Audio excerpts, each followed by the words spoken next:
Vamos dar início à sessão. Eu chamo para compor a mesa a professora doutora Janaína Cardoso Brum.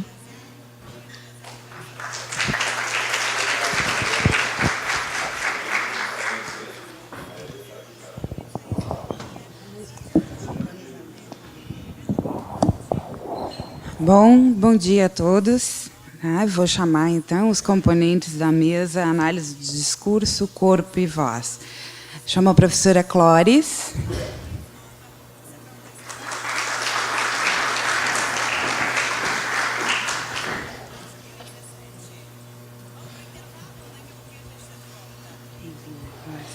Professora Maria Tereza Veloso.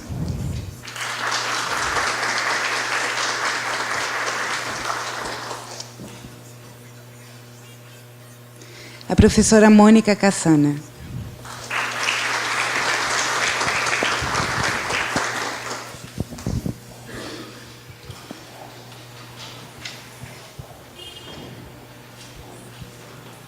Eu começo por dizer que é um prazer enorme estar aqui com vocês, gurias, que não são só minhas colegas diárias, mas amigas também, né?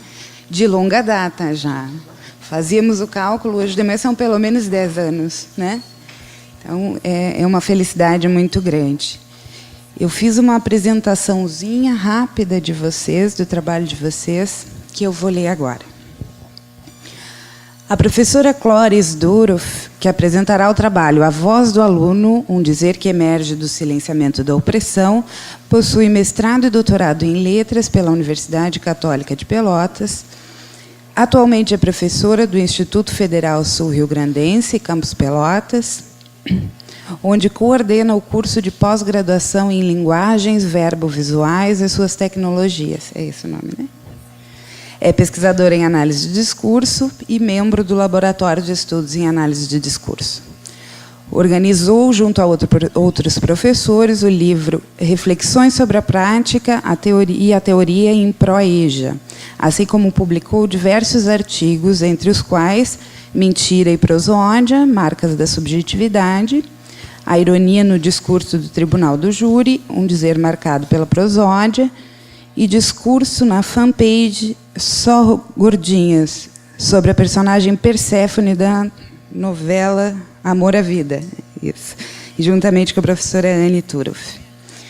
A professora Maria Tereza Veloso, que apresentará o trabalho Arquiteturas Discursivas na Moldura do Espaço, sobre o corpo-arte no Onde do Aço e do Bronze, título que me deixou muito curiosa, já falei. Possui graduação em Estudos Sociais pela Faculdade de Filosofia, Ciências e Letras de Uruguaiana, graduação em Letras em Inglês pela Faculdade de Filosofia, Ciências e Letras de São Borja e graduação em Letras Espanhol pela Universidade da Região da Campanha. Possui mestrado e doutorado em Letras pela Universidade Católica de Pelotas e realizou estágio pós-doutoral na Universidade Federal do Rio Grande do Sul.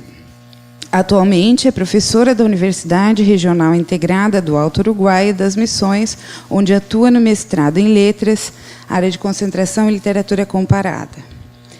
É autora do livro O Sujeito do Desejo na Trama do Discurso, publicou diversos capítulos de livros e artigos em periódicos, entre os quais eu destaco O Espaço da Fronteira nos Processos Discursivo-Identitários, Discurso e Linguagem Pictórica, Possibilidades e Impossibilidades Analíticas e Mais-valias éticas e estéticas no discurso da imagem em movimento.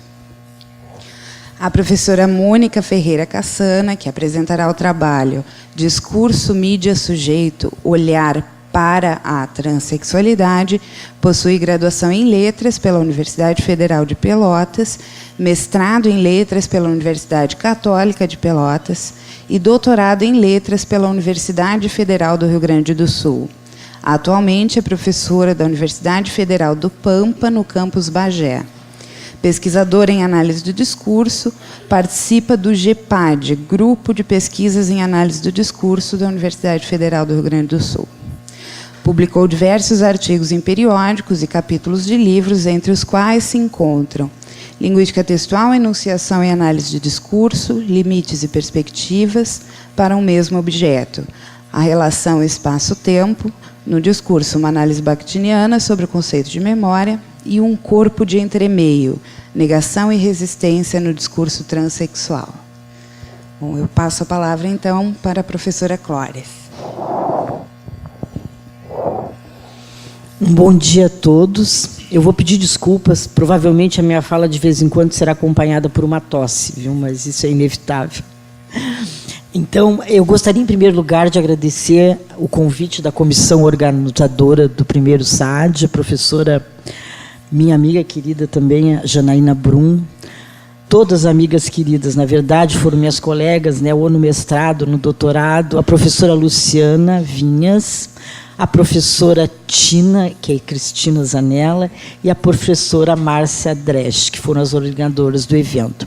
Então, é um prazer muito grande eu estar aqui, e também o prazer de conviver com duas colegas também, que são amigas, na verdade, porque nós convivemos no doutorado, outra eu convivi no meu trabalho no Instituto Federal, que é a professora Mônica Cassan, e a professora Tereza, né, das quais eu tenho muito gratas lembranças naqueles momentos do doutorado em que a gente está extremamente assim estressada, em final de trabalho, em escolha, e elas, principalmente a Tereza, né, teve momentos em que ela me encorajou bastante a continuar com o meu tema de trabalho.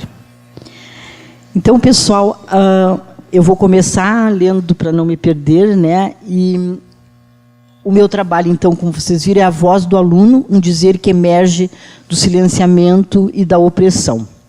Esse dizer que eu trago para vocês é um corpus de alunos que participaram do movimento Ocupa, no IFSU, e que eu, como analista do discurso, né, achei que seria assim, muito importante eu ouvir as palavras desses alunos, esse momento assim de resistência deles, né, tão importante. Então,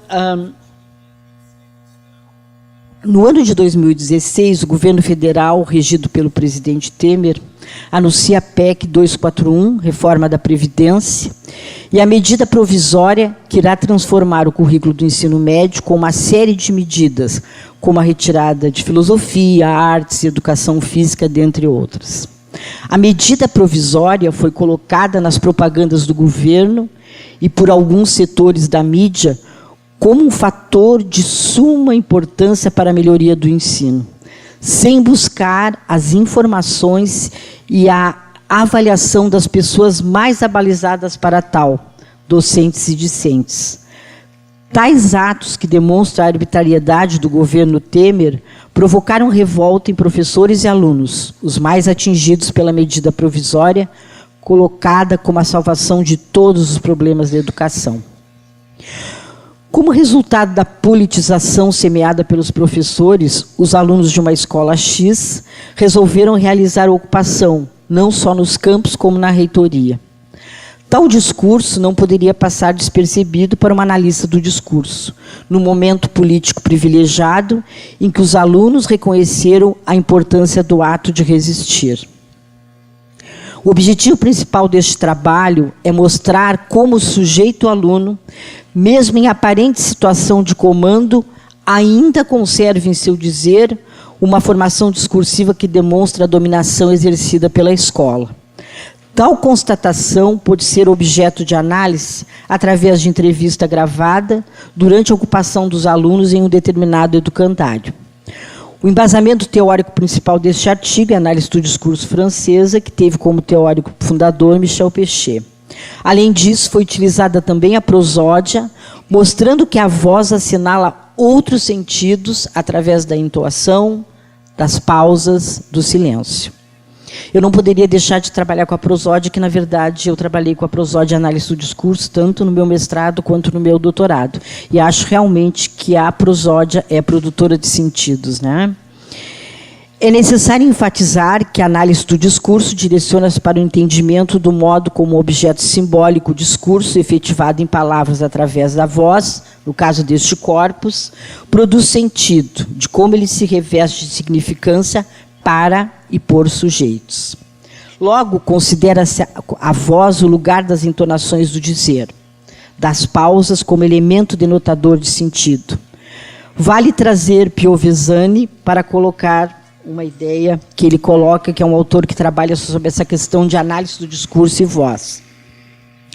A voz se dá em um instante, mas repercute. Essa aqui é a foto da menina que foi a líder do movimento, viu, Guris? Pode passar para a seguinte, por favor. Tá. A voz se dá em um instante, mas repercute o que fomos, o que somos e o que queremos ser.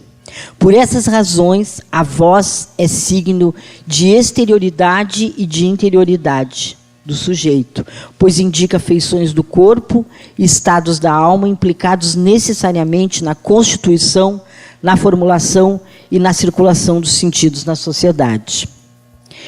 É importante também, nesse momento em que nós trouxemos, né, a questão da voz, trazer um posicionamento de Pedro de Sousa, para quem, ao se falar em prosódia, não se deve referir apenas ao sistema sonoro da língua, mas aos efeitos da enunciação, isto é, a voz se coloca no intervalo entre o dizer e o não dizer, entre o sentido e o não sentido.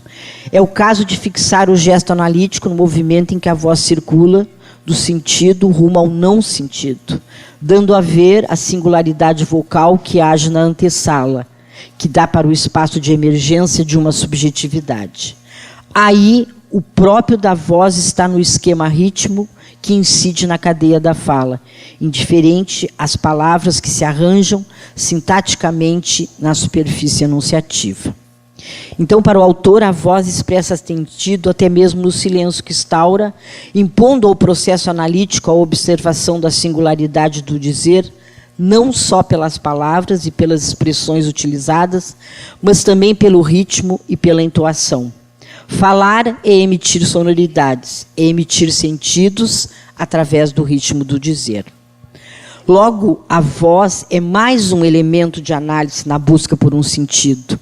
E assim como as entonações advêm da memória discursiva, o interdiscurso, memória essa denominada por Dorff como memória afetivo-prosódica. Eu gostaria de dizer para vocês, meninos, assim, que tem muitas coisas que estão pululando nesse corpus, né, que eu não consegui analisar por causa do tempo que nós temos para apresentação. Então, é um artigo que, na verdade, ele ainda está em construção. Então, essa questão da memória afetivo-prosódica, né, que eu trabalhei lá no meu doutorado, realmente, assim, eu pude desenvolver muito pouco. Então, essa memória, ela também atua no intradiscurso, né? Na verdade, através da entoação, sendo imprescindível para a compreensão dos enunciados e de sua relação com outros discursos. Para Péchet, o interdiscurso não se constitui num efeito integrador de discursividade, mas é o seu princípio de funcionamento, isto porque os elementos da sequência textual, funcionando em uma formação discursiva dada, podem ser importados, metaforizados, de uma sequência pertencente a uma outra formação discursiva, podendo se construir e se deslocar historicamente. 2011, página 158. Agora, então, eu vou falar sobre o discurso que vai se apresentar, que é o primeiro dos alunos. Tá? No discurso, então, que será apresentado, pode-se observar como as formações discursivas têm fronteiras frágeis e se mesclam. Num determinado momento, em encontro entre o diretor da escola e os alunos no dia da ocupação, há um discurso que tenta ser democrático, pois no desenrolar de um diálogo tenso, em que foi pedido para que os alunos falassem obedecendo a uma ordem de inscrição, a voz do diretor se fazia toda hora interrompendo o diálogo dos meninos, né? Aí, ou seja, ele pediu que eles obedecessem a uma ordem de fala, quando, na verdade, nem ele mesmo obedeceu. Então, ele fala o seguinte: todos os alunos têm direitos iguais. Também a diferença é um direito. Mas aceitamos isto, quer dizer, aí ele faz um ato falho. Ele disse, mas aceitamos isso, e corrigiu com e aceitamos isso, né? Percebe-se no primeiro enunciado uma determinada posição sujeito em que há uma formação jurídica, discursiva jurídica, né? Reportando-se ao enunciado, todos são iguais perante a lei, trazida pela memória discursiva e redundando em efeito de pré-construído. Esta é a forma sujeito histórica capitalista, constituída pelo jurídico, que emerge no enunciado 1. Há uma entonação diferenciada, com maior tempo de duração na palavra tem, mostrando que o sentido desta palavra é de suma importância neste discurso, numa forma de enfatizar um posicionamento supostamente democrático do diretor. Já no segundo enunciado, subentende-se que ter direito deriva de perante a lei, sendo uma paráfrase e não é um pré-construído. O pré-construído a que o primeiro enunciado se reporta é todos são iguais perante a lei, que é um princípio geral, mas todos têm direito à diferença, pode variar muito de pessoa para pessoa, de uma citação para outra. No corpus observado aparece uma adversativa, mas, em vez de uma aditiva, e, que surge como um ato falho e que tenta ser consertado. Mas para Lacan, é nestes atos falhos que a verdade emerge. O mais importante nessa incompletude é a contradição que se estabelece, já que a falha, a ausência, completa o sujeito. Segundo Lacan, é presença na ausência. Mas aceitamos isso, quando ele fala isso, né? Sugere que mesmo sem concordar com o fato de todos terem direito à diferença, esta será aceita como uma concessão. Observa-se que o segundo enunciado precisa do primeiro para ser entendido. O primeiro enunciado é universal, jurídico, já o segundo é histórico, pois sua formulação irá ter diferentes sentidos nas diversas conjunturas em que poderá se efetivar. Ainda nesse segundo enunciado, a palavra diferença recebe uma entonação mais longa, provavelmente a palavra que precisa ser mais destacada no discurso, pois a diferença foi o segundo motivo que motivou a ocupação dos alunos. A seguir, então, vem uma fala dos alunos, em que a aluna, na verdade, que foi entrevistada, uma aluna que foi entrevistada, porque teve um outro aluno antes, né? Ela fala sobre exatamente esse posicionamento que existe na escola, né? É quase que uma resposta àquela colocação do diretor. A democracia aqui foi só no discurso, pois o diretor disse que estava do nosso lado, mas queria impor regras para a ocupação. Aí nós estávamos no início muito tímidos, com medo de contrariar as autoridades, professores e o pessoal da direção. Mas resolvemos, loucos de medo, impor nossa autoridade. Mas tivemos impedimentos, pois teve alguns da direção que nos trataram muito mal. Sempre tentavam nos convencer através do medo. Vocês vão ser penalizados se sumir alguma coisa. Os pais de vocês são os responsáveis por vocês e serão cobrados.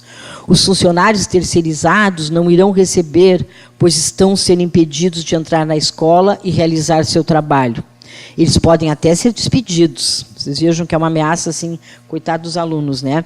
E a própria menina diz, esse dia sobre a ameaça dos funcionários foi um dia de muito estresse, mas apesar da preocupação com os funcionários, não desistimos. No corpus analisado acima está também em jogo o que Peixoto denominou formações imaginárias. Segundo ele, o que funciona nos processos discursivos é uma série de formações imaginárias que designam o lugar de A e B. Se atribuem a cada si e ao outro a imagem que eles fazem de seu próprio lugar e do lugar do outro. 1967, página 82, segundo Peixoto. É, pois, então, a partir das formações imaginárias que o sujeito discursivo estabelece os lugares ideológicos ocupados por ele e pelo seu interlocutor, determinando o que convém que seja dito, bem como o efeito de sentido que terá o seu dizer. Os alunos cultivavam o medo em relação às suas atitudes de comando, pensando em como reagiriam a direção e os professores, com uma imagem de não aceitabilidade por parte do outro.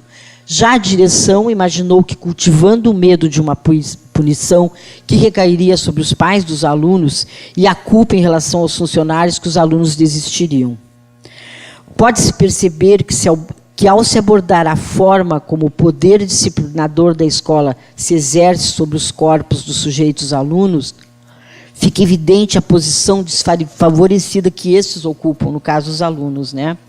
Pois o espaço ocupado por seus corpos são impostos pela escola, a qual desconhece suas necessidades, ignora seus desejos e nega suas historicidades.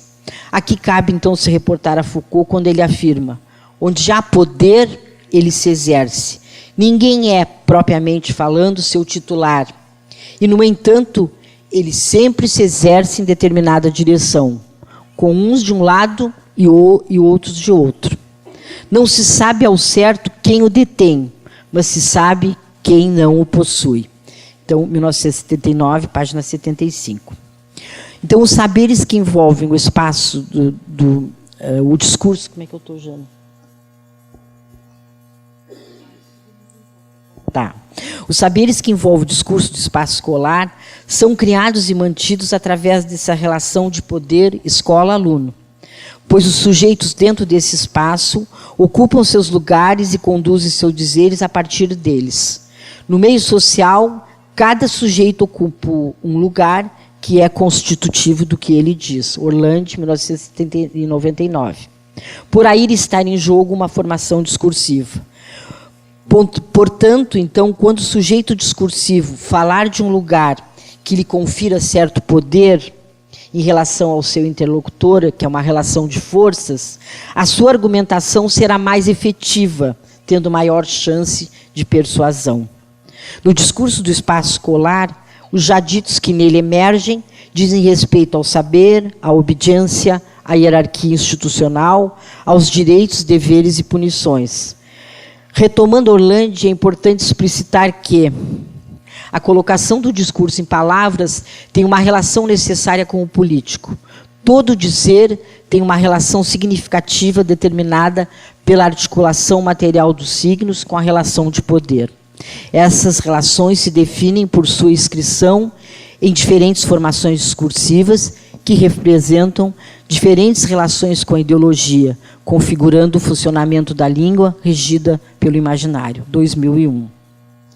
Então, o imaginário que envolve o espaço escolar é que existe uma hierarquia onde o professor, a direção, exercem seu poder de mando sobre os alunos para torná-los capazes de conviver em sociedade. Mas, equivocadamente, penso que este poder pode ser exercido aleatoriamente, sem justificativas.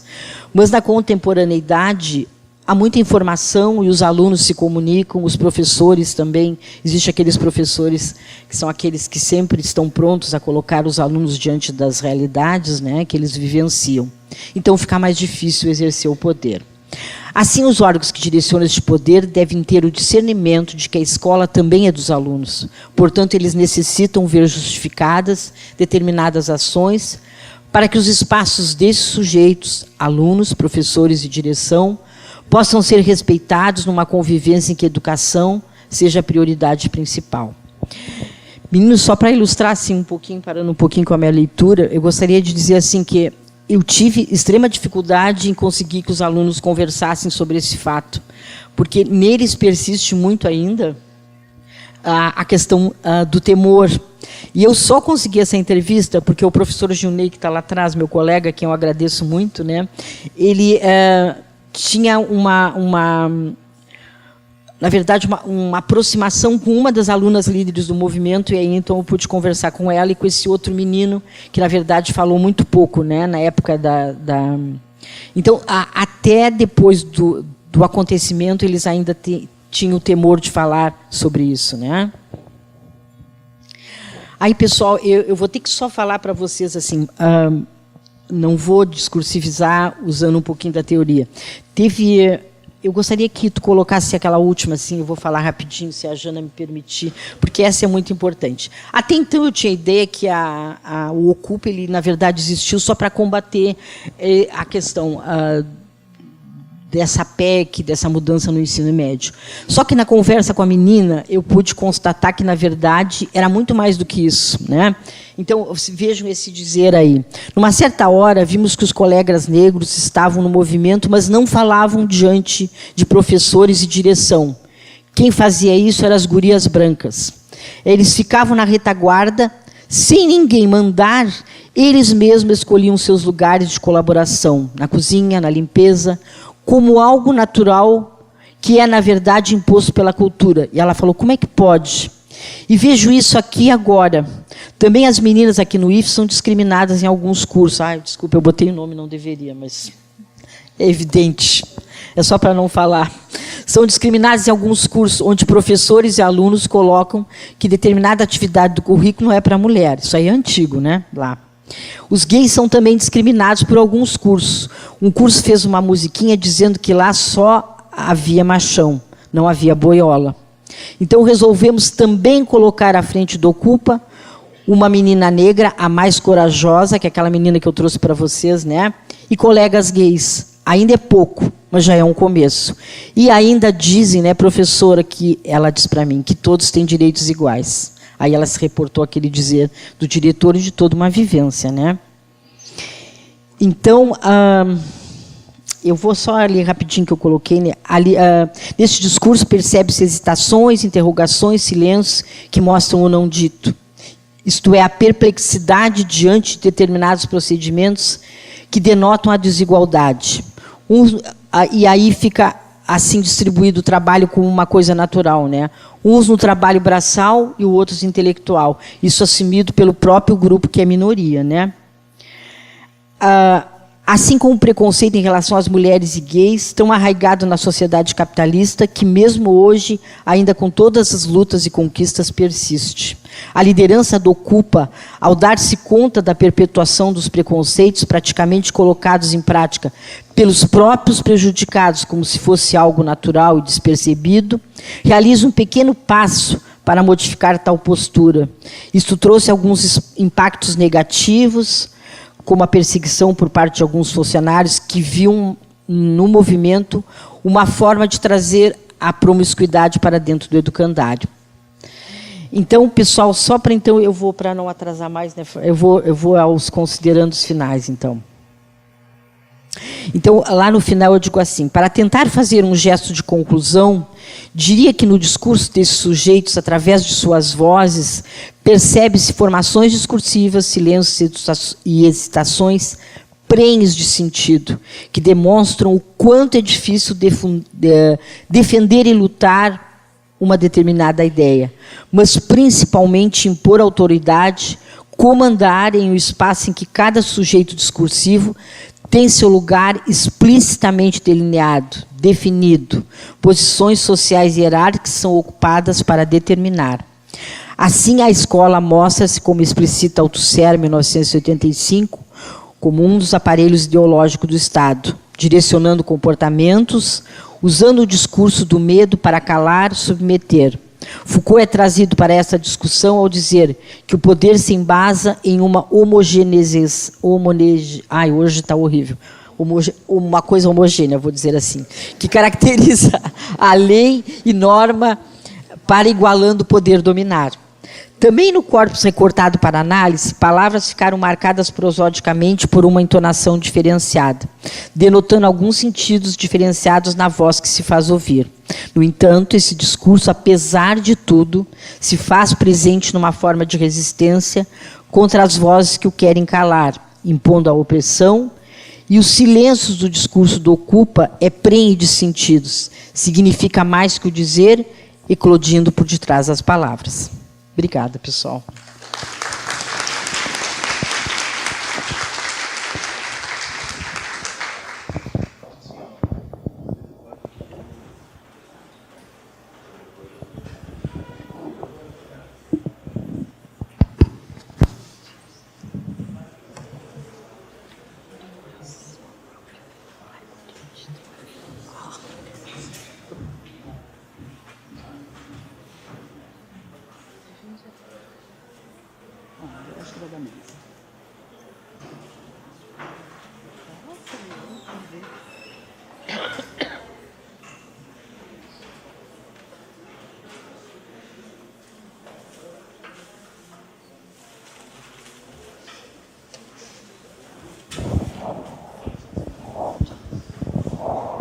Eu passo, então, a palavra para a professora doutora Maria Tereza Veloso. Bom dia a todas e a todos. Bom dia, meus colegas. Agora um bom dia oficial, né? Um bom dia aos meus colegas de mesa. É um prazer compartilhar esse espaço com vocês. Janaína, obrigada. Parabéns à organização do evento. Excelente sobre todos os aspectos. E quero dizer a vocês que eu estou totalmente à vontade para conversar com vocês hoje, porque Pelotas é um pouco também uma cidade que eu considero como minha. Fiz mestrado e doutorado aqui, e as cidades, vocês sabem, é um espaço, eu estou falando de espaço, estou falando em memória, né, temas caros à análise do discurso. Espaço é o espaço que contém as pessoas que nos acolhem.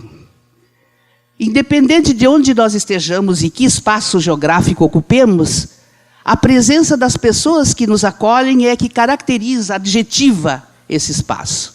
Então, hoje eu estou muito à vontade para conversar com vocês, embora eu veja alguns rostos conhecidos na plateia, e é um prazer revê-las, senhoras, professoras, minhas colegas.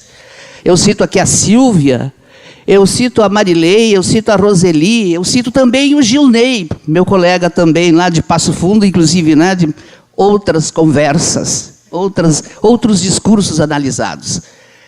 Mas eu chego aqui para conversar com vocês, não tanto sobre a teoria, mas até para explicar. Agora estava a Clóris aqui me dizendo o seguinte: o título do teu trabalho. E esse título do trabalho já chamou a atenção, inclusive, de uma das organizadoras, da Luciana, que me mandou, depois que eu enviei o nome do meu trabalho, ela me mandou um e-mail dizendo assim: não há nenhum problema com o teu trabalho. Aí eu fui, disse, qual será? Será que foi muito extenso? Porque realmente, né, eu sou da fronteira, pessoal, né? Eu sou da campanha. Então, a campanha é esse espaço largo que vocês conhecem. E isso se traduz também na minha fala e da minha escrita, da mesma forma. Bem, então eu trago arquiteturas discursivas da moldura do espaço. Falo, então, sobre o corpo-arte no onde do bronze e do aço. Por que esse título quilométrico? Né? Primeiro, porque o espaço é impossível de ser delimitado. O espaço acontece no momento em que ele é ocupado e que quem o ocupa o identifica. Então, não há fronteiras para o espaço, embora eu tenha nascido numa cidade de fronteira, né, com a Argentina, lá em São Borja. O corpo-arte. O que é o corpo-arte? O que eu entendo por corpo-arte?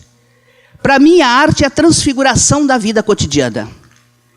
Do que nós fazemos para dar sentido a essa nossa presença neste planetinha. E a memória do que fazemos se inscreve na palavra dita, na palavra escrita, na palavra cantada, na palavra fotografada. Se inscreve, inclusive, no bronze e no aço. Pô, mas o bronze e aço, esse discurso tem palavras? Ou é um discurso sem palavras? Ele é um discurso grávido de palavras. Depende de como se as lê, de como se as entende e de como se as multiplica. Isso é fundamental para delimitarmos, então, um espaço, inclusive no bronze e no aço. Eu vou ler até para não me estender mais. Vocês já viram que eu sou muito prolixa, né? Vou conversando, o tempo vai passando, assim como os portugueses chegaram ao Brasil, nadando, conversando, e aqui chegaram. Eu também tenho origem portuguesa, então vocês já entenderam. Bom, a propósito do arquivo que eu escolhi trazer e comentar durante este simpósio, convém que, inicialmente, eu recupere alguns conceitos que nortearam esta proposta. É uma proposta de reflexão analítica, consoante a base fundamental teórica da análise do discurso de filiação francesa, óbvio. Materializo os primeiros, né, recursos teóricos. A questão da interpretação. Da memória, também, óbvio, e das relações sociais que se organizam em redes de significantes. Para tanto, recupero Michel Pouchet sobre a questão das disciplinas da interpretação. Ele escreveu em O Discurso, Estrutura ou Acontecimento. Aspas. É porque há outro, nas sociedades e na história, correspondente a esse outro próprio ao linguageiro discursivo, que aí pode haver ligação, identificação ou transferência. Isto é, existência de uma relação abrindo a possibilidade de interpretar. E é porque há essa ligação que as filiações históricas podem se organizar em memórias e as relações sociais em redes de significantes. 2008, página 54. Lembrando a abertura dada pelo filósofo para a interpretação, arrisco recordar outros conceitos com que eu ouso dialogar pelo viés teórico do olhar com que os distingo, atribuindo-lhes sentidos que penso serem singulares se comparados com outros obtidos na perspectiva do olhar comum, descompromissado com o já lá, presente na estrutura discursiva do que se vê, ouve, diz, registra na memória. Refiro-me aqui a 3 outros conceitos, todos eles tendo a ver com o corpo, ou seja, o corpo como conduto e expressão de linguagem, quando se erige fisicamente inaudível. O espaço, que ao ser ocupado por esse corpo, substantiva-se como um território discursivo, e a arte, subjetivando-se pelos sentidos do corpo, especialmente quando a imagem do corpo individual se torna discurso coletivo, mudança de perspectiva esta que se dá mediante a leitura pelo olho externo que o vê. Falando um pouquinho sobre o arquivo, então. O corpo fala, e se fala, produz texto, suscetível de interpretação dos sentidos que provoca. Então, nada de novo nesta afirmação que lhes trago. Essa constatação, à primeira vista, é comprovável até mesmo de uma forma simplista, primária, tanto pela voz, com que se expressa de forma audível, ecoando desse corpo, quanto pelos gestos que acompanham ou substituem essa voz. São gestos mutantes. Se o sujeito estiver em movimento. Agora vocês estão quase sem movimento e vocês estão falando. A voz está aí, tonitruante, eu diria, inclusive. E está se expressando pela expressão facial, e estou sendo redundante, por vontade de ser redundante, porque ela está se manifestando mais pelo olhar de vocês do que propriamente pela voz audível, né? Mas eu estou ouvindo. Estáticos, fisicamente, como vocês quase estão. Não estão tão estáticos porque vocês estão parpadeando, como diriam os espanhóis, né? Estão aí piscando, piscando e me ouvindo piscando. Se retidos numa obra literária, uma obra pictórica, fotográfica ou escultórica, o corpo fala, as imagens falam, os seres falam, o silêncio ecoa. No entanto, a imagem e os gestos, dessa maneira observados, adquirem conotações diversas quando contrastados com os elementos discursivos provindos da exterioridade e da posição desse mesmo corpo em relação ao espaço contextual epicêntrico em que ele se situa, seja esse espaço físico-geográfico ou simbólico-imaginário. Neste trabalho, a tentativa é interpretar o corpo como uma materialidade discursiva, esteticamente modelada, uma imagem simbólica, criada com materiais inanimados que, no entanto, a partir do olhar do outro, provoca nesse outro a sensação de estar diante de um corpo sensório-perceptivo, um sujeito com o qual é possível interagir discursivamente. Discurso esse em que emerge e de que emerge, levado pelos sentidos despertados nessa situação discursiva. 2 imagens servem como suporte para as observações que trago aqui. Ambas são esculturas, nascidas e enraizadas em espaços étnicos, geográficos, sociais e culturais distintos. Falo, portanto, em arte. Mas por que falar em arte aqui? Porque vê-la ressignificando-a pelo olhar teórico da análise do discurso. Por quê? Das múltiplas respostas possíveis, aproprio-me de uma vinda de Andrei Tarkovsky, diretor de cinema, russo de nascimento. Em Esculpir o Tempo, ele afirmou que, aspas para ele, a grande função da arte é a comunicação, uma vez que o entendimento mútuo é uma força a unir as pessoas, e o espírito de comunhão é um dos mais importantes aspectos da criação artística.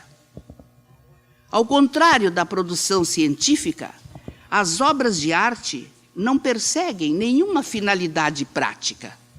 A arte é uma metalinguagem com a ajuda da qual os homens tentam comunicar-se entre si, partilhar informações sobre si próprios e assimilar a experiência dos outros. Aí eu já mostro para vocês qual é o meu grande interesse. Realmente, se eu enxergo, se eu vejo o discurso da vida humanizada, é que não há uma outra finalidade no nosso trabalho como educadores mais importantes do que ver pessoas exatamente como elas são. Pessoas. E tudo que vier de pessoas, que vier do humano, não nos deve surpreender. Eu estou dando uma resposta às considerações que a minha colega trouxe há pouco sobre percepções que ela teve e que a iluminaram também para a produção do trabalho que ela trouxe para nós há pouquinho, nos comunicou. Bom, isso está lá em Tarkovsky, 2010, página 42. Pois bem, nesta fala apresento-lhes primeiramente obras assinadas por Tamara Akizitadze, um escultor georgiano. Lá estão elas. Trata-se de homem e mulher.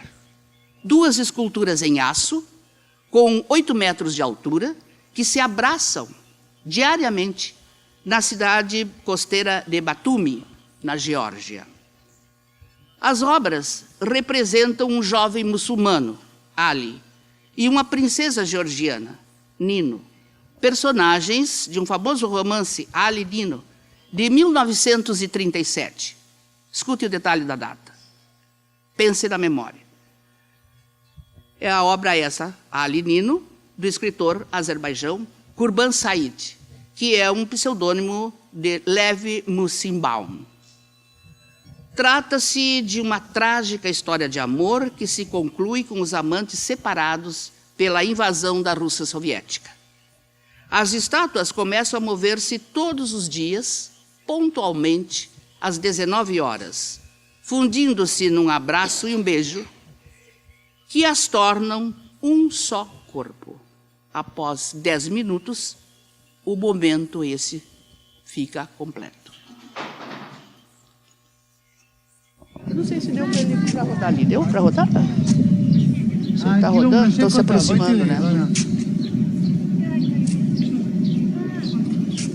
E claro, não poderia deixar de ser um ponto turístico, né?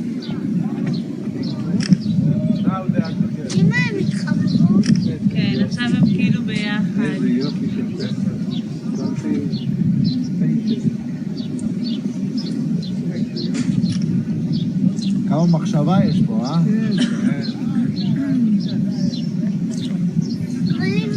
תראה, תסתכל גיא, עכשיו אתה רואה? הם נהיו אחד. עכשיו הם עוד פעם, אתה תראה שהם מופרדים. יפה. אוקיי. clever outfit.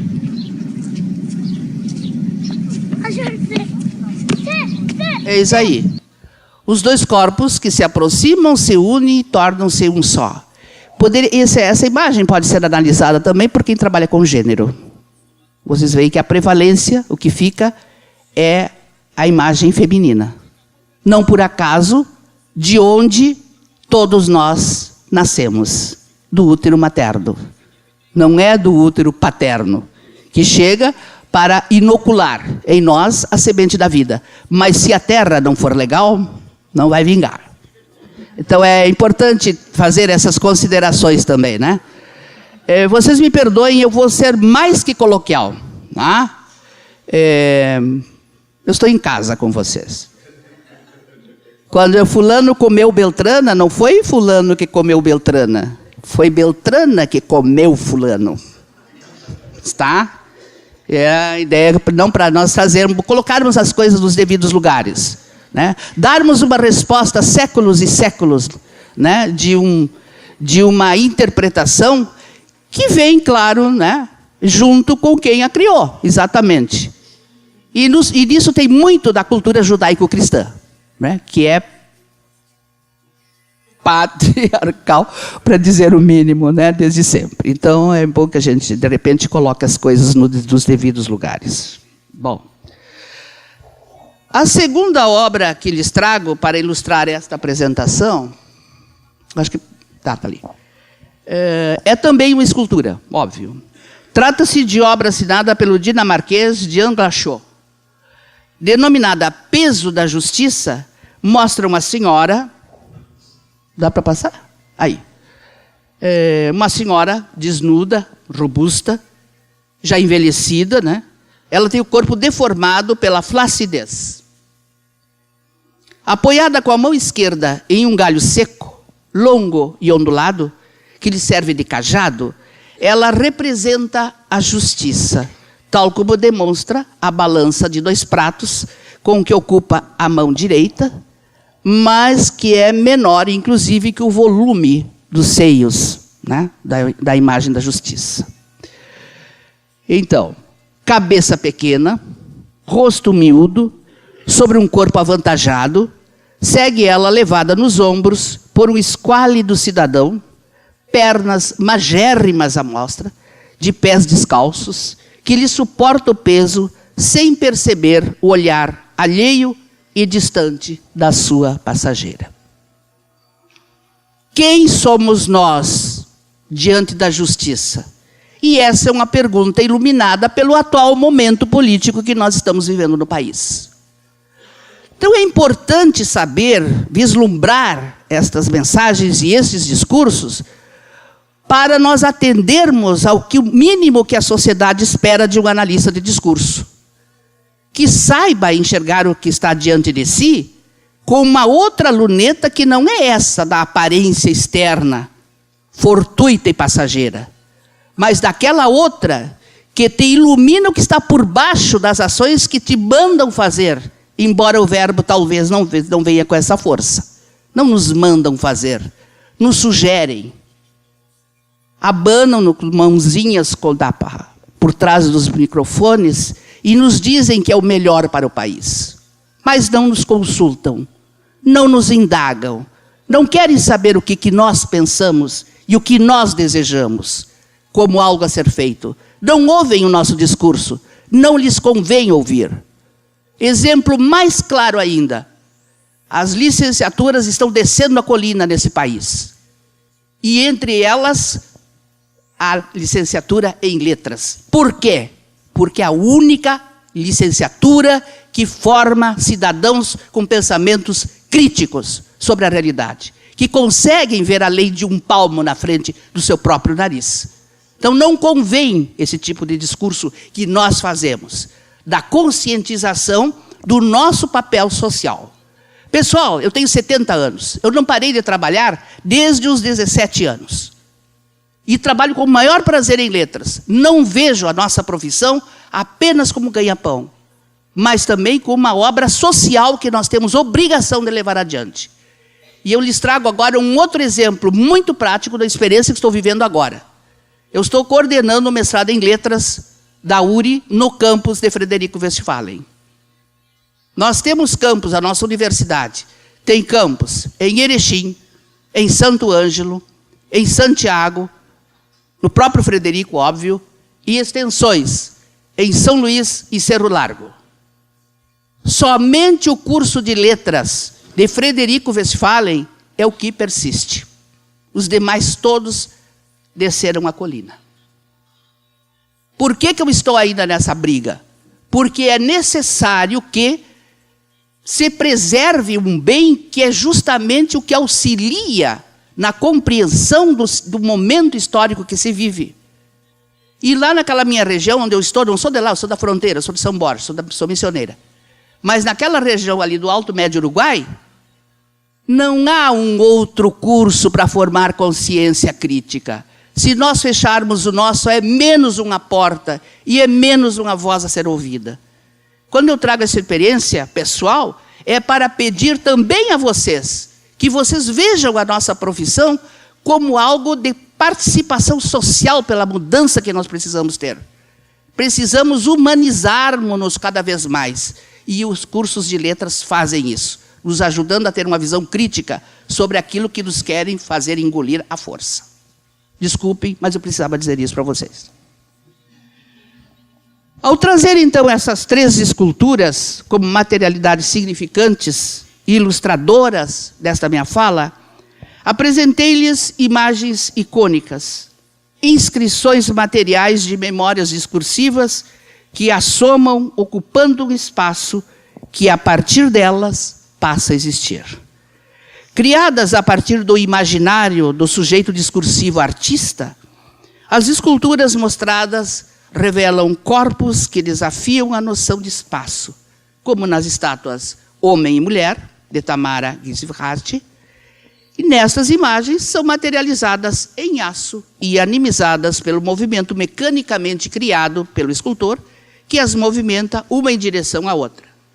Configuram-se dessa maneira um espaço discursivo temporal de 10 minutos e um espaço físico sensorial. Este é atemporal, porque marcado pelo movimento da simetria afetiva do gesto recíproco e simultâneo que une um a outro eu, um sujeito de discurso a outro sujeito de discurso.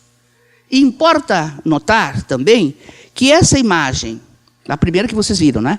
Tal como idealizada por seu autor georgiano, tem sua origem numa outra forma de narrativa, distinta da estatuária em aço, a narrativa literária, Ali e Nino. Substancialmente criada na primeira metade do século XX por um escritor azerbaijão. Esse reporte comporta 2 traduções de contornos discursivo-comparatistas. Digo a vocês que eu trabalho com comparatismo, tradução e comparatismo, que é uma das linhas de trabalho do nosso mestrado. Uma dessas traduções é proporcionada pela técnica singular empregada pelos autores. Ela permite o diálogo interpretativo comparatista entre narrativas construídas com instrumentos materialmente distintos, quais sejam, de um lado, o código escrito da narrativa literária e o código imagético corpóreo, cinzelado no aço, no caso das esculturas Homem e Mulher. De outro lado, o código modelado no bronze, a escultura Peso da Justiça, fruto simbólico da leitura de sentidos criado pelo exercício da justiça na condição de um sujeito discursivo animizado, funcionando ideologicamente como um dos aparelhos de Estado na categorização autosseriana. A outra tradução comparatista, cabível, é possibilitada pelo fato de que, por serem obras de arte, ambas se autotraduzem como portadoras de um discurso simbólico e culturalmente identificado com os respectivos espaços discursivos originários. Cada uma destas obras é resultante e, ao mesmo tempo, multiplicadora, pelo viés dos sentidos entrecruzados da memória mítica, da memória inscrita na memória social, que se traduz em práticas, como afirma Péchet em O Papel da Memória, 1999, página 50. Pertencentes a formações discursivas próprias, essas obras são depositárias de um jalá, um jadito, que as identifica discursivamente como pertencentes a espaços míticos dessemelhantes no que respeita ao discurso fundador de cada uma delas. caminhando para o fim.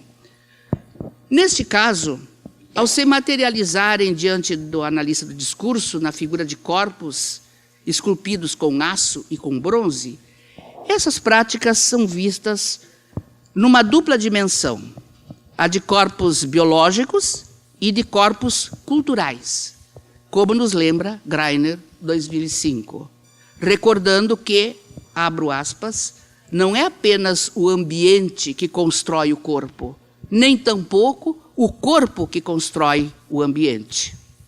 Ambos são ativos o tempo todo, na página 36 a 43. Perdão, 36 e 43. Portanto, sendo ambos ambiente, a corpo e ambiente, sendo eles ativos o tempo todo, a cada instante se criam e recriam sentidos, emoldurados pelo incessante desejo constitutivo que anima o sujeito como um ser de linguagem, na busca permanente de um onde, de um espaço para habitar, para significar, ressignificando-se no simbólico e no imaginário desse mesmo e do outro. Era isso, pessoal. Obrigada por vocês terem me aguentado esse tempo.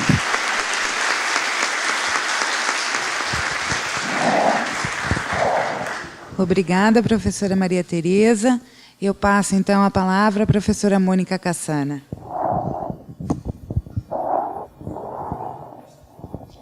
Bom dia a todas e a todos.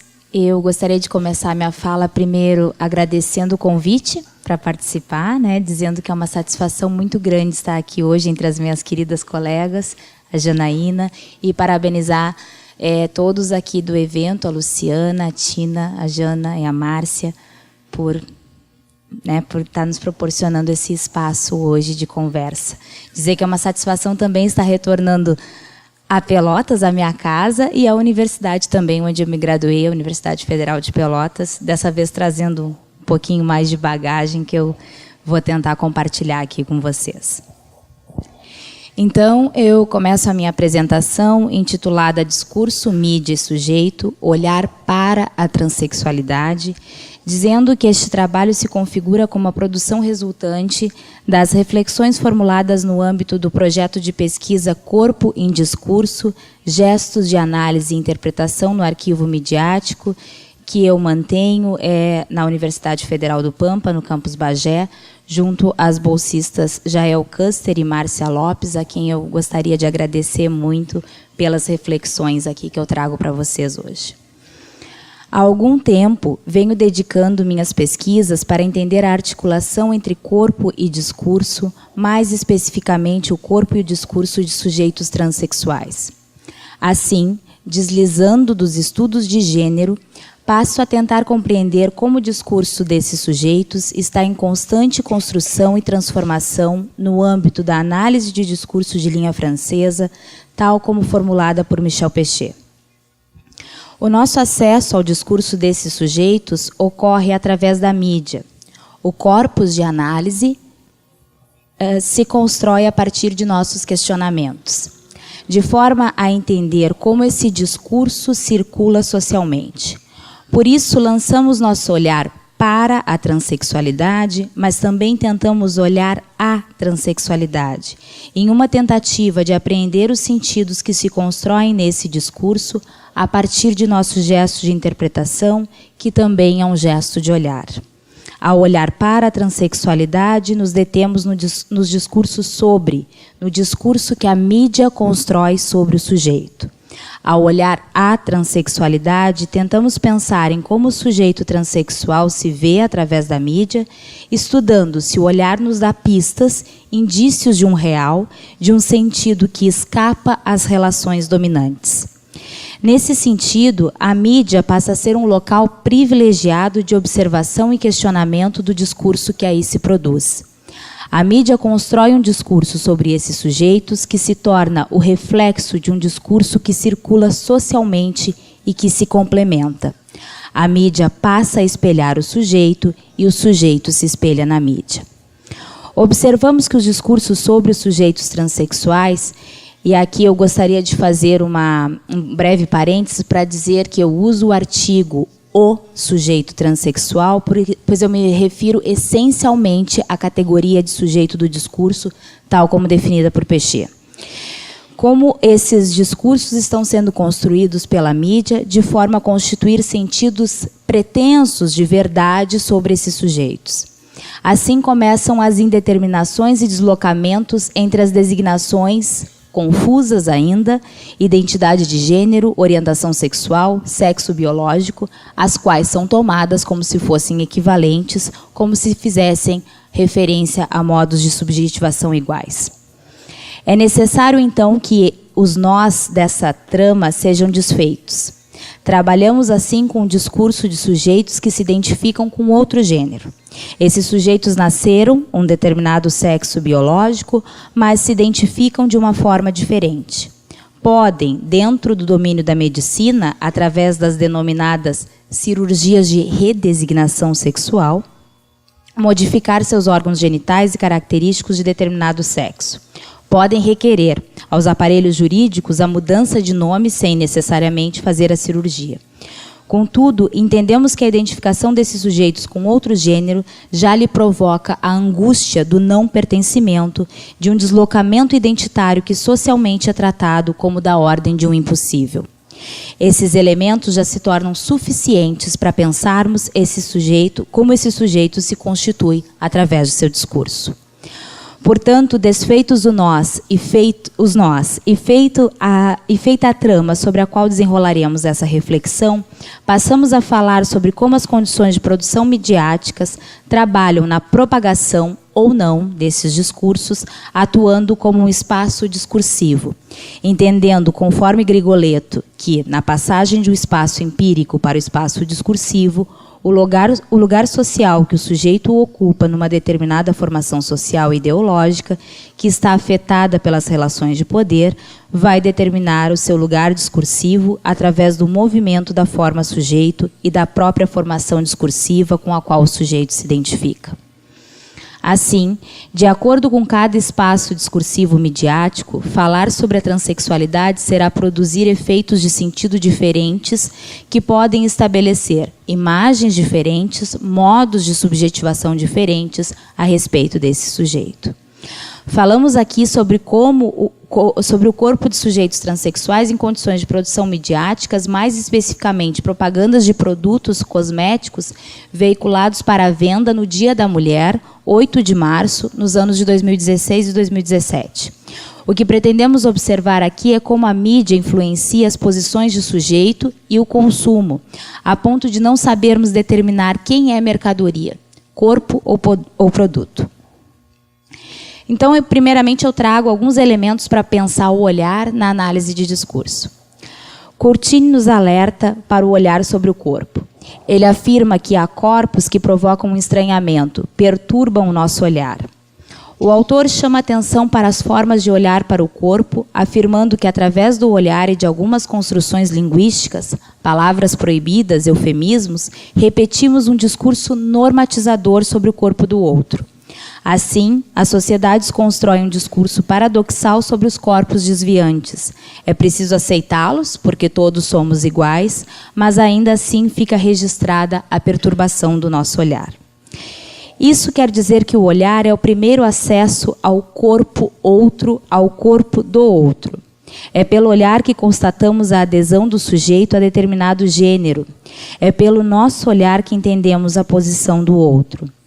No entanto, mostraremos em nossas análises que o olhar do sujeito também ocupa um lugar privilegiado. É o olhar para si que se constrói também a noção de corpo, deixando-nos entrever, através da propaganda, o real do olhar. Assim, o corpo está afetado, e em nossas análises nos deparamos com duas formas distintas de olhar, pelo menos. A primeira diz respeito ao nosso gesto de olhar, do olhar do analista lendo o corpo do outro. Como nós olhamos para o sujeito. A segunda afetação diz respeito ao sujeito e seu corpo. Como o sujeito olha para o próprio corpo. Como ele olha para si. A mídia, entendida aqui como um mecanismo de poder, discursiviza o corpo transexual e faz com que nossa atenção, portanto, nosso olhar, seja dirigido a esses sujeitos, caracterizando-se como um discurso dominante.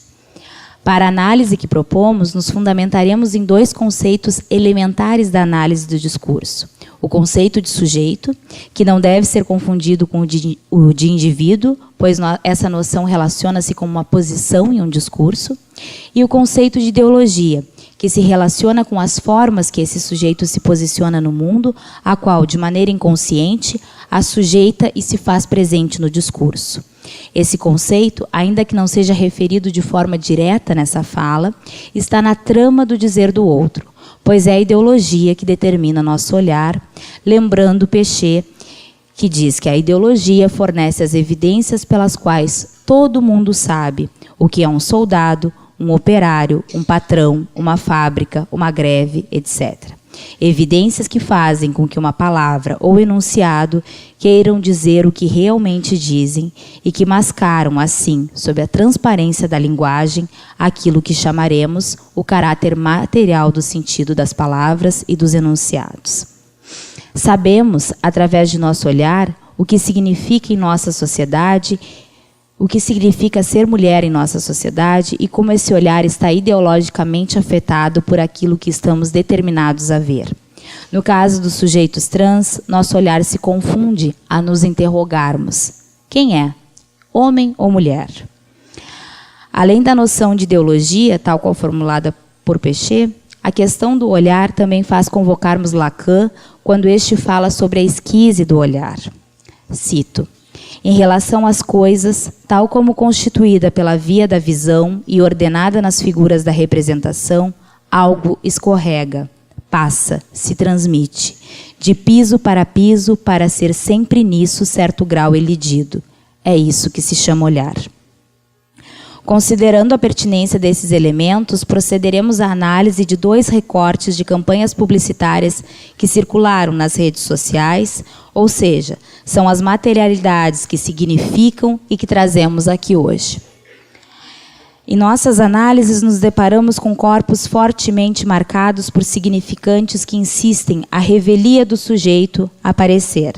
Esse sujeito luta para ser aceito pelo olhar do outro, o olhar de uma sociedade, como do gênero com o qual se identifica. E o olhar do outro pode perturbar ou assentar essa significação. Nessa perspectiva, perguntamo-nos: quais sentidos podem ser interpretados a partir da análise das propagandas que veiculam seus produtos para consumidoras que celebram o Dia da Mulher? Vamos a elas. O recorte 1, então, traz a propaganda da empresa Pedaços de Amor. Originalmente, essa propaganda foi veiculada em outdoors em São Paulo e depois a imagem passou a circular no Facebook. Então, é uma campanha para o Dia da Mulher, 8 de março de 2017. A imagem veiculada mostra uma mulher trans urinando em um mictório com o seguinte slogan: pirataria é crime. A partir dessa campanha publicitária, notamos a marca evidente de preconceito que as mulheres transexuais sofrem por terem sua identidade de gênero atrelada ao feminino. Dessa leitura, pensando na subjetividade, podemos observar os sentidos possíveis para a recepção dessa propaganda pelo leitor. Em um ambiente hostil, provavelmente um banheiro público, observamos uma transexual em um banheiro masculino. Observamos aqui alguns elementos que permitem a construção de nosso gesto de interpretação. Primeiramente, nos remetemos à imagem que tenta colocar o sujeito em seu lugar. A tentativa de relacionar a identidade de gênero com o sexo biológico, passando um discurso de verdade que se corrobora pelo enunciado pirataria é crime. O vocábulo pirataria nos traz à memória a relação do corpo como produto. O que é um produto pirata em nossa formação social? Aquele produto mais barato que tenta ser equivalente, parecido com o produto original, mas não possui a mesma qualidade. Assim parece ser a ideia passada pela propaganda da empresa, a de que o corpo trans é um corpo que se parece com o original. Sendo original aqui, então, a mulher cis, né? Para isso, há uma apropriação histórica dos sentidos das palavras pirataria e crime, já que o slogan carrega uma memória de sentidos da formação discursiva jurídica que trata da violação dos direitos autorais. Na campainha Análise, a alusão que a palavra pirataria cria com a imagem reproduzida é de que o corpo é falso, distanciando-se, então, do sentido dominante de ser mulher. Através do modo como a imagem compõe a relação entre as roupas, somos levados também a perceber uma referência à prostituição. Também a postura corporal do sujeito transparece um sentido de inferioridade, olhando para baixo, com a mão fazendo a simulação de estar segurando seu pênis para urinar, e o enunciado 8 de março, Dia Internacional da Mulher. Deixam evidente a produção de um sentido que essa empresa intenta passar, uma imagem preconceituosa e excludente, a imagem de que uma transexual não pode ser mulher. Mas é justamente pelo olhar, nesse caso, o apagamento do olhar, que temos acesso à significação. Ao olhar para baixo, deixando transparecer um sentido ambíguo, seria para o órgão genital, transparecendo um sentido de vergonha, de um confronto com o real do corpo? Seria um sentido de conformidade por carregar uma marca de um corpo outro que insiste em aparecer nesse corpo deslocado? Há uma significação metonímica que se produz na relação genitália-corpo, como se o corpo significasse através de uma parte. Como o órgão genital pode representar um corpo todo a ponto de essa ser a verdade sobre um sujeito? Essa seria a verdade sobre o corpo? Passemos então ao segundo recorte. A segunda propaganda demonstra, então, a modelo transexual Valentina, estreando o marketing da marca de produtos L'Oréal, denominada Toda Mulher Vale Muito, e ela foi veiculada no ano passado também para o Dia Internacional da Mulher. É um vídeo. Beleza é algo que transcende o nosso corpo. Vem da alma. Eu amo ser mulher. É muito bom a gente se aceitar, se amar, reconhecer o nosso valor. Dia da Mulher? Eu acho importante sim, mas não para ganhar flores. A gente quer respeito. Esse é meu primeiro Dia da Mulher. Oficialmente. Tô pronta.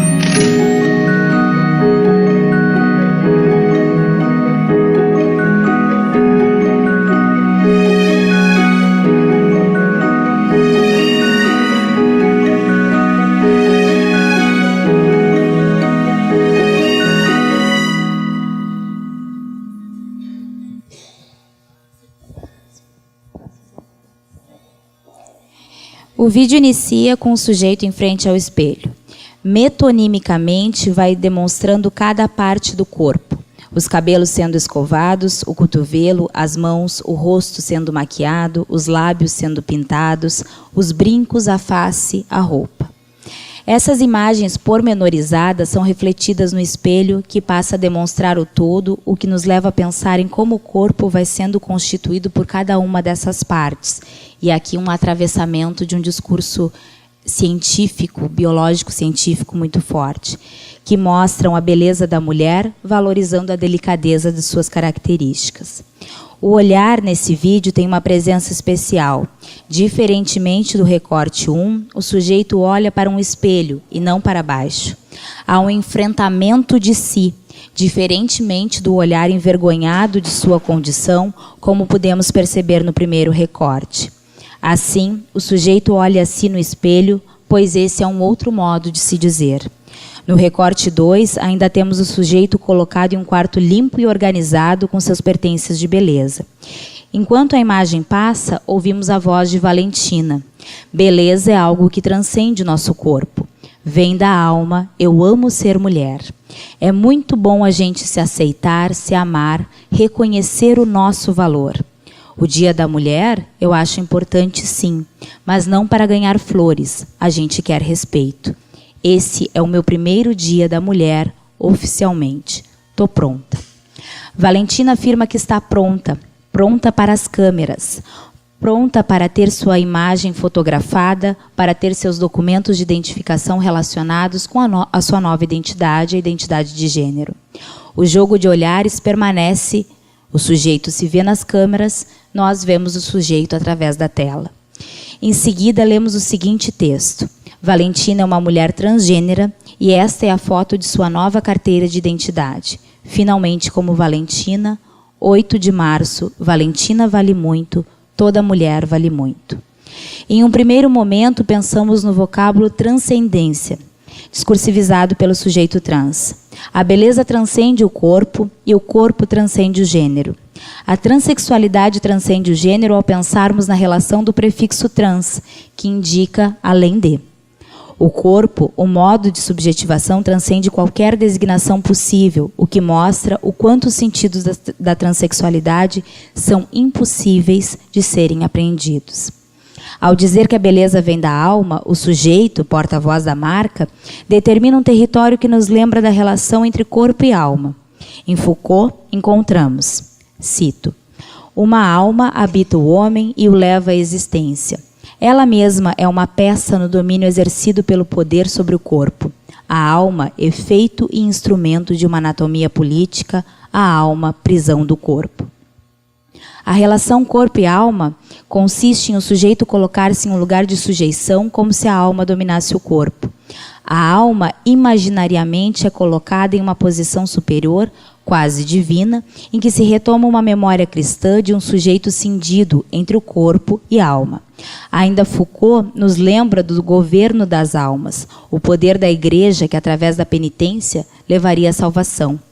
Ao abordar a relação entre corpo e a medicina, Moulin escreve, cito, nossa alma não vive alojada no corpo como se fosse um capitão em seu navio, como bem percebera Descartes, mas entra com ele em uma relação de intimidade, diferenciando para sempre o meu corpo e o do outro. Isso nos provoca pensar nos limites entre o corpo do transexual e o do outro, limites muitas vezes imprecisos que se distinguem e fazem com que cada corpo seja único. Ao observar os elementos linguísticos, percebemos que as formas reflexivas se aceitar e se amar estão relacionadas com a forma agente. Assim, o sujeito se inclui no gênero feminino e a propaganda reforça esse sentido de que não há uma divisão entre as mulheres trans e as mulheres cis. Além disso, o sujeito afirma que esses elementos são importantes para reconhecer o nosso valor. Ao discursivizar esse pronome no plural, afirma seu lugar de resistência, mostrando que mulheres trans e cis ainda têm muito que lutar. Valentina é apresentada como uma mulher transgênera, ou seja, o discurso midiático atua ainda em um sentido pedagógico, ensinando-nos, mas também marcando quem é essa mulher. O mundo, diz Lacan, começa a provocar o nosso olhar. Então começa também o sentido de estranheza. Estranheza, estranhamento. Palavras tão próximas que ligam pela afetação do olhar e da ideologia. No discurso, observamos as expressões que rompem com a linearidade e que colocam em conflito diferentes sentidos. Os advérbios oficialmente e finalmente. Esse estranhamento, conforme nos diz Ernst, é uma estratégia discursiva que expõe o conflito entre as formações discursivas e consiste na apresentação de elementos intradiscursivos, palavras, expressões, orações, e interdiscursivos, da ordem do excêntrico, isso é, daquilo que se situa fora do que está sendo dito, mas que incide na cadeia significante, marcando uma desordem no enunciado. Dessa forma, perguntamos-nos como é ser, sentir-se oficialmente uma mulher. Esses saberes nos remontam à formação discursiva própria do feminino, a qual as mulheres transgêneras podem ter acesso.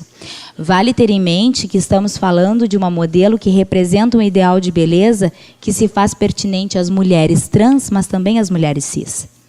Da mesma forma, o estranhamento efetuado pelo vocábulo finalmente, em finalmente como Valentina, nos remete novamente ao conflito entre duas formações discursivas diferentes que parecem se desfazer através da legitimação do nome pelos aparelhos ideológicos jurídicos.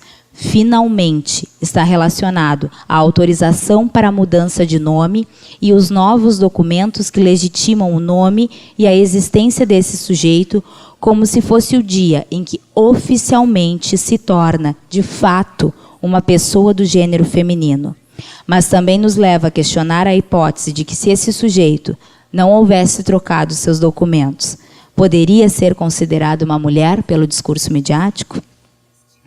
Além disso, nos chama a atenção a ideia de valor nesse enunciado, que nos faz pensar em seu sentido bastante relacionado à ideia de um corpo como um produto. toda mulher vale muito. Ainda que a interpretação nos leve ao sentido de reconhecimento, legitimidade, é necessário pensarmos também na significação dentro da esfera do mercado, do corpo como produto que tem valor dentro de uma sociedade capitalista. Como se mede o valor de uma mulher? Através dos produtos que lhe são acessíveis à compra? Diferentemente do recorte 1, essa mulher tem valor ao invés de ser resignada a um produto sem valor. No entanto, que valor é esse?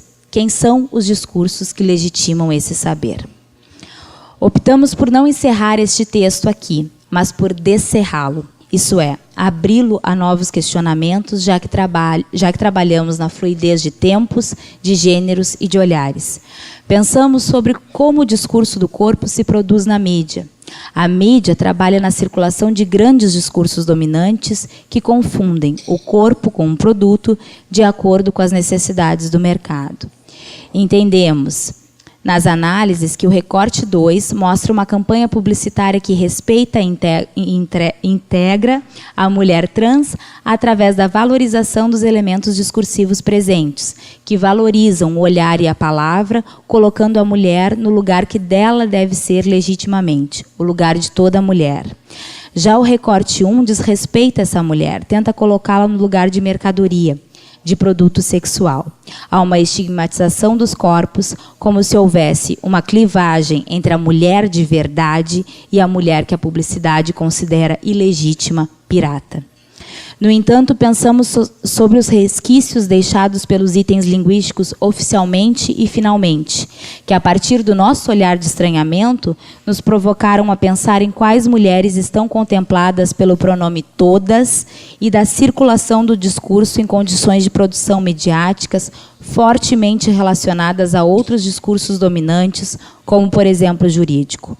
Quais mulheres têm o direito de se sentirem contempladas pela campanha? As mulheres trans e cis, ou apenas as mulheres trans que atingiram o ideal de corpo, que são os ideais de beleza impostos a todas as mulheres? Quais são os corpos que merecem estar sob o olhar da mídia? Deixamos aqui esse questionamento. Obrigada.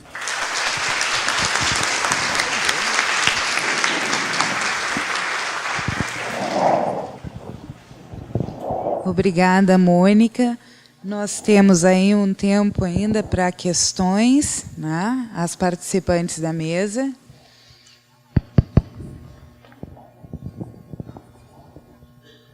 Eu gostaria de fazer uma questão à professora Mônica.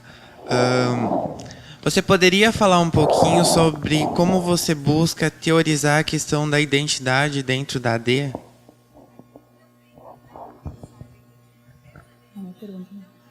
Me colocar na parede, né? Já começamos assim, né? Uma pergunta fácil.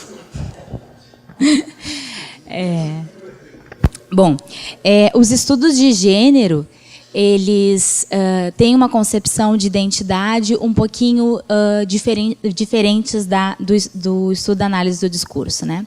A análise do discurso, a gente não vai falar exatamente da palavra identidade, então. A gente vai falar da subjetividade. Então, é através disso que o sujeito se significa no mundo. A identidade estaria relacionada muito à formação discursiva, com a forma sujeito com aquele o sujeito se identifica.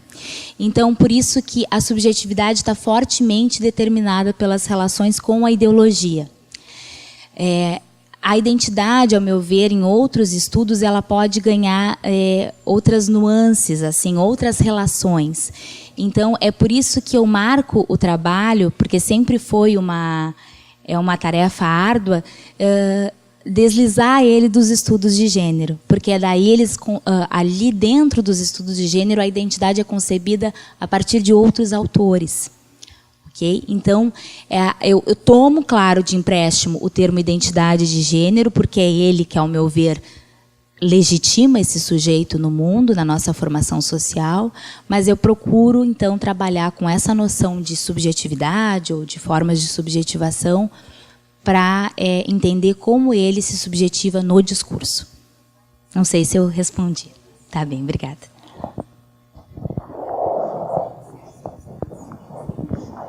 Mais alguma questão? Aqui. para a professora Mônica também. São 2 observações e uma pergunta. A primeira é, até se puder voltar a imagem para a professora acompanhar meu raciocínio. Qual imagem? É a primeira imagem. Isso, aquela. Eu não sei se pelo slide tá me parecendo claramente uma mulher negra. E até pela questão do silenciamento que o professor Walker trouxe ontem, e isso foi um ponto que me chamou muita atenção, né? Como o fato, a questão racial, ela está sempre atrelada a essa questão preconceituosa. E isso está muito claro nessa imagem, né? Esse preconceito silenciado que o professor trouxe ontem, eu acho que o fato de ser uma mulher negra também é um dispositivo que a propaganda usou para colocar ela nessa pirataria, enfim. Enquanto a outra propaganda usou uma mulher branca, né? Para legitimar o que é de fato uma mulher, no caso uma mulher branca. Então fica difícil desassociar gênero da raça, nesse caso. A segunda coisa que eu queria observar, esse olhar sobre si nessa imagem está colocando que, embora ela se sinta uma mulher, ela acredite que ela seja uma mulher, quando ela olha para si, ela vai num banheiro masculino, né? Então o olhar sobre si, ele está trabalhado pela propaganda, assim, né? O que a própria mulher vê nela mesma, né? Ela vê uma pirataria. Então, e a terceira coisa, agora uma pergunta, vai muito de encontro ao que ele estava falando, ao encontro do que ele estava falando. Se a professora acredita que a gente consegue trabalhar a questão da performatividade feminina pela análise de discurso, né? A questão da própria performatividade.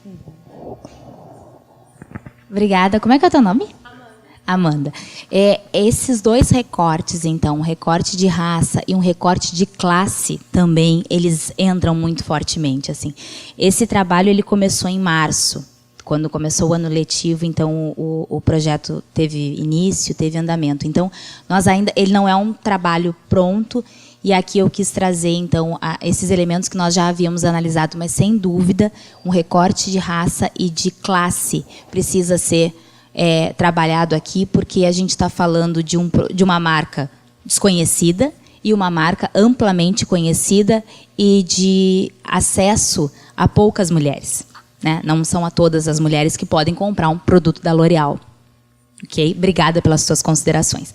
E a pergunta a respeito da performatividade, é isso? Eu não sei se a gente conseguiria analisar, pela análise do discurso, essa questão, porque nós temos uma... Tu fala em relação aos estudos de gênero, a Butler... Tá. Eu não sei se a gente conseguiria fazer essa análise de uma maneira tal qual os estudos de gênero fazem, mas sim com adaptações, né? Trazendo para o nosso terreno de análise mesmo, uma vez que a gente está trabalhando com um discurso fortemente atravessado pela ideologia, então, e pelo inconsciente. E aí, o que faz com que cada discurso seja único e repetível. Então, para mim, a noção de performatividade, ela pode ser... Não casa nesse sentido, porque a gente está falando de um discurso que jamais vai ser lido da mesma forma, né? Então, é por isso que eu tento trazer isso para o terreno da AD. Assim. Mas eu nunca pensei nisso assim, de uma maneira mais séria. Assim, né? Então, eu não saberia te responder se funcionaria. Acho que precisa tentar. Tá bem? Obrigada.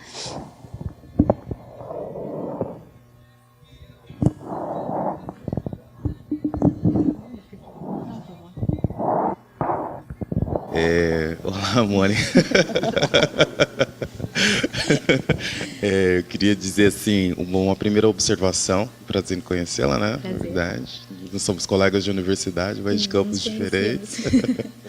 Mas uma primeira observação é que eu acho que tomar um cuidado com essa noção de raça. Acho que o que tem mais aí é um recorte de cor. Do que de raça. E o segundo ponto que eu queria chamar a atenção é o segundo slide, né? Que me parece que tem um atravessamento, uma identidade, vamos dizer assim, uma identidade mesmo entre uma propaganda e outra, que que passa por essa questão do feminino, né? Mas principalmente com o sentido de ser adulterado. Para mim tem um discurso que não é só o discurso científico, mas é um discurso ficcional científico, né? De que eu penso muito nisso porque eu gosto muito de mangá e tem um dos mangás que se chama Knife of Sidonia, que tem uns seres, né, no espaço que querem destruir a humanidade. E são esses seres, eles pegam a forma, comem, né? Falando, eles comem os seres humanos, né?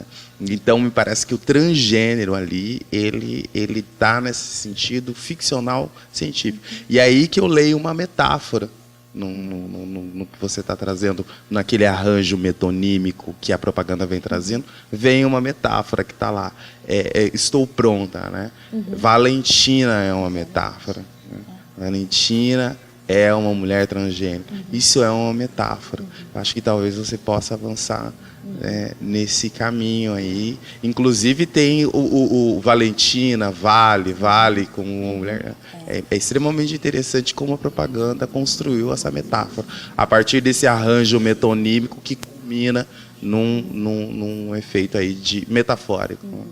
É isso que eu gostaria de comentar. Eu vou meter minha cucharra aqui um pouquinho. Pela situação que ela levantou, que a colega levantou, a questão da raça, né? Que história é essa de raça, pessoal? Por que nós estamos levando adiante esse discurso? Nós somos analistas de discurso. E nós somos seres de linguagem. E vocês sabem que tudo que existe no universo existe porque é nomeado. Porque alguém nomeia e as outras pessoas acham bonito ou não e continuam a repetir aquele discurso insistentemente. Nós temos de parar com isso. Justamente porque nós somos analistas de discurso, porque nós sabemos que pela palavra nós criamos realidades. E se nós estivermos convictos de que há uma raça só e a raça humana, todos esses outros adjetivos que surgem por aí, eles não vêm despidos de uma segunda intenção. Há uma eterna, eu diria, que acompanha a jornada humana, esse desejo de distinção, de sobrepor-se, de ascender a uma posição que socialmente é considerada a melhor aprovada, a de melhor desempenho. Nós precisamos cortar com isso. Isso é uma corrente que vem de tanto tempo que nós não precisamos quando compensou. É aquele jalá do nosso amigo Peixe, né? Esse jalá ele vai sendo construído e ele vai sendo realimentado e nós vamos fazendo isso naturalmente. Nós não pensamos sobre o que nós estamos criando com a nossa palavra. Eu acho que é fundamental que a gente, de repente, comece a refletir um pouquinho mais sobre isso que nós vamos, desculpem a expressão, macaqueando, né? Continuando. Mas nós vamos continuar até quando? Quando é que isso vai se romper? Vai se romper quando nós percebermos que é necessário romper, porque há uma igualdade, pessoal. Cortem-se, por favor. E vocês vão ver qual é a cor do sangue nosso, se há alguma distinção. As aparências são criadas externamente por palavras, por discursos, que se internalizam na memória social, vindas da memória individual, às vezes. Porque isso tem a formação discursiva familiar é muito forte, né? Os efeitos ideológicos que a compõem. A mesma coisa a formação discursiva religiosa. Como é que nasceu isso? De onde nasceu? Quem foi o primeiro a pronunciar essa história? Por que essa necessidade de fazer essa distinção de uma forma tão afirmativa, tão positiva, tão desnecessitada de indagações? Acho que nós precisamos pensar um pouquinho sobre essas coisas. Obrigada. Desculpe eu meter a minha cucharra.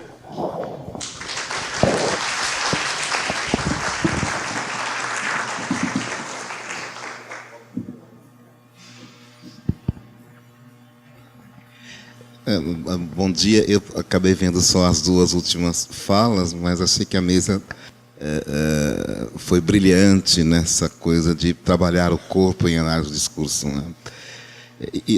Eu não ouvia todas as falas, mas a minha pergunta ela vem no sentido de ver como é que vocês observam isso pela análise do discurso, né? A partir do trabalho que a Mônica trouxe, é que eu fiquei pensando nessa última, por exemplo, né? E pegando justamente o bonde andando da professora Maria Tereza, é que eu fiquei pensando como que essa propaganda ela traz um processo de criação. Ela não traz a mulher, né? Ela traz um processo de criação da mulher, né? E como muitas vezes a gente acaba incorrendo em análise do discurso, não sei se você concorda, Mônica, operando um tanto numa direção daquilo que deve ser a mulher. Olha, aí ela está mostrando, aí ela está... É a mulher que está vindo, né? E eu, inevitavelmente, eu estou me deixando levar pela voz do Laerte, né? Quando ele propõe o seu documentário, que é muito bonito, né? E você, ainda nós conversávamos um pouco sobre isso, né? Você fica numa dificuldade de localizar aquela figura como trans, como mulher, porque ele traz, e é interessante, o documentário ele é muito, você viu, né? O documentário ele é muito instigante, ele é muito forte, porque ele põe justamente essa confusão, né? Entre o acontecimento que ele representa e o acontecimento por ele mesmo, né? Que é o tempo inteiro. Desde a primeira vez que eu vi a figura do Laerte, eu sou de São Paulo, né? Um pouco mais velho que ele, inclusive, né? Eu conheci o Laerte andando por São Paulo, um moço lindo, que todo mundo tinha tesão, né? E à medida que eu fui rever o Laerte, depois já mais velho, e nessa discursividade, né? Da passagem do corpo masculino para o feminino, me chamou muita atenção. A primeira vez que eu vi, justamente, e um pouco na linha dessa última publicidade dessa que você trouxe ali, quando ele falava para Marília Gabriela, um pouco nessa linha dessa coisa de experimentar, né? Não de ser, mas de experimentar o processo de ser mulher, né? Então, eu pergunto, em todos os casos, talvez eu não vi o seu, mas imagino que deve entrar um pouco por aí, né? Como é que a gente pode fazer uma análise do discurso sem, digamos, fechar muito, né?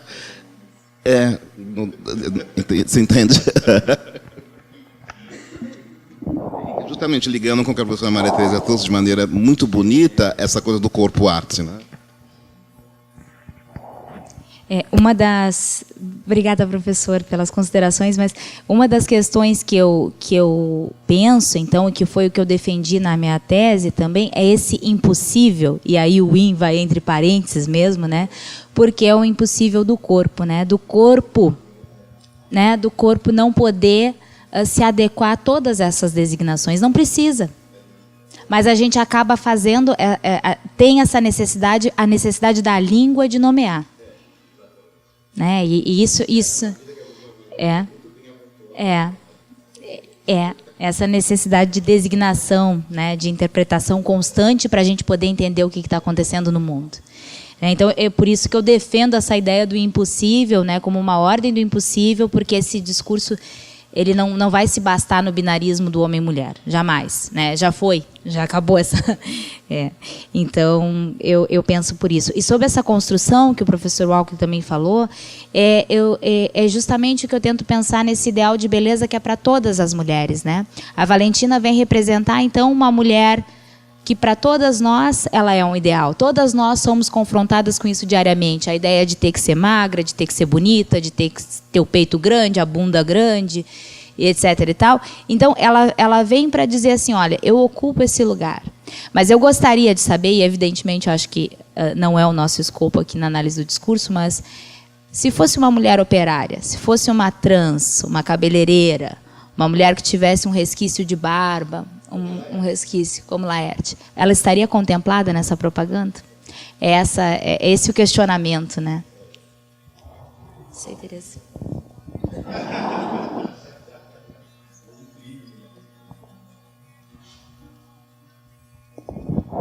Mais alguma questão?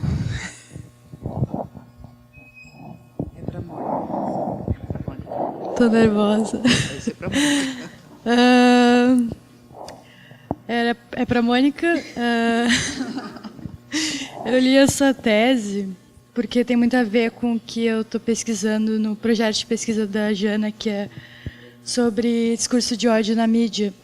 E eu também quero trabalhar com sujeitos trans.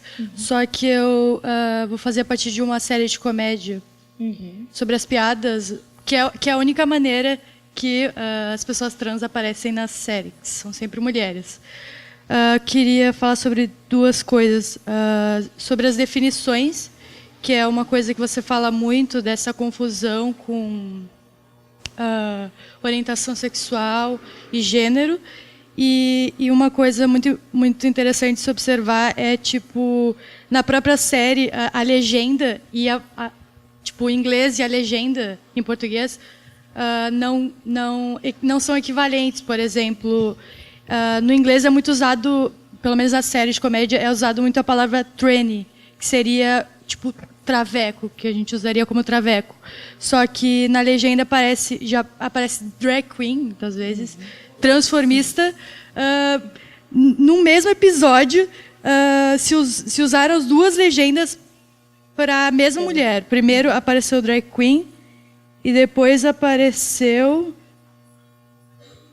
drag queen e travesti. Tá. E também eu queria falar sobre a questão da cirurgia. Nas entrevistas que você analisou na sua tese, muitas das mulheres tinham dinheiro, né? Ou tinha uma modelo, algumas já tinham feito a cirurgia, tinha uma que não queria fazer cirurgia.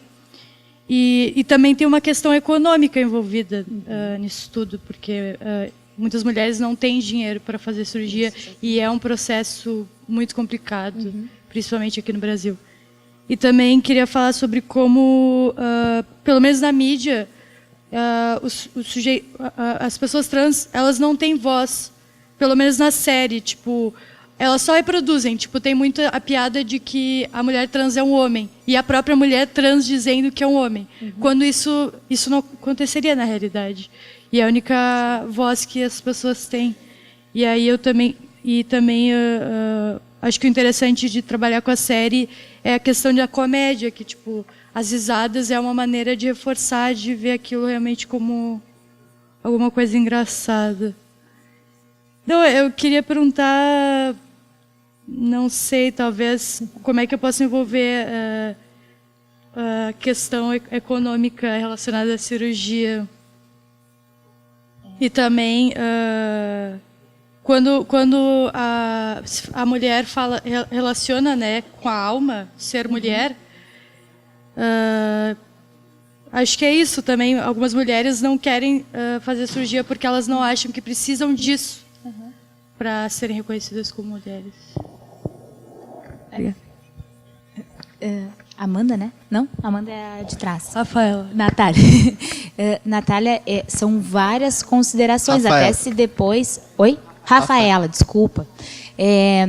São várias considerações. Eu acho que depois, se tu quiser, nós podemos conversar assim melhor, né? Mas referente a essa questão assim das cirurgias, é bom a gente deixar claro que não há necessidade da cirurgia para a mulher se identificar, ou para o homem, enfim, né, como de um gênero ou outro. Isso basta. Mas é uma necessidade do discurso científico, né? Aqueles... Exato. E é uma impossibilidade do próprio discurso científico. Eu não sei se todos sabem, mas o processo, né, ele é muito lento e ele deve ser lento porque os índices de suicídio entre a população trans são enormes após a cirurgia. Então, a medicina vem também como uma medida protetiva para, olha, tu tem certeza que tu quer mudar o teu corpo? E aí vai um processo longo aí de 2 a 3 anos, com uma equipe multidisciplinar que vai atender essa pessoa para realmente saber se ela quer fazer essa modificação. Porque muitos são os casos de pessoas que modificam o seu corpo, não aceitam essa nova imagem que tem de si e se suicidam. Né? Então, eu fiz uma crítica bastante contundente ao discurso científico, nessa necessidade de nomear também, mas é preciso ver que também há uma parte que deve ser feita aí, que é essa prevenção desses casos, né? Então, acho que a cirurgia vem nesse sentido. Não é preciso, né? Não é preciso que o corpo seja modificado para que o sujeito se sinta como de um gênero ou outro. O que precisa é que a sociedade aceite isso sem problemas, né? E que é o mais difícil, talvez. Enfim, essa é uma questão. A gente tem o DSM, que é um documento utilizado então por médicos e psiquiatras no mundo todo, um documento da Academia Americana de Psiquiatria, que ainda hoje coloca a transexualidade no espectro das doenças mentais, assim como a homossexualidade era um tempo atrás, né? Na sua tese você fala sobre a mudança da nomeação, né? Que antes era considerada transtorno. Uma doença e agora uma disforia, né? Isso, mas não sai. Não sai daquele manual. Não muda e não muda. O conceito. Uhum. E aí é bom a gente pensar como uma doença mental pode ser curada com uma cirurgia no corpo, né? É um paradoxo aí que se coloca. Mas eu acho que depois a gente pode conversar mais. Obrigada. Bom, pessoal, eu agradeço às participantes da mesa e também ao pessoal que propôs questões bastante instigantes. Às 10h45 há 2 sessões de comunicação, tá? Uma acontecerá aqui no auditório e a outra acontecerá na sala 100K do prédio do Santa Margarida, que é na quadra seguinte, ali da Universidade Católica. Tá? Então, eu não sei se os monitores podem acompanhar, quem quiser se direcionar para lá também. Tá? Aí temos um intervalinho, então. Muito obrigada.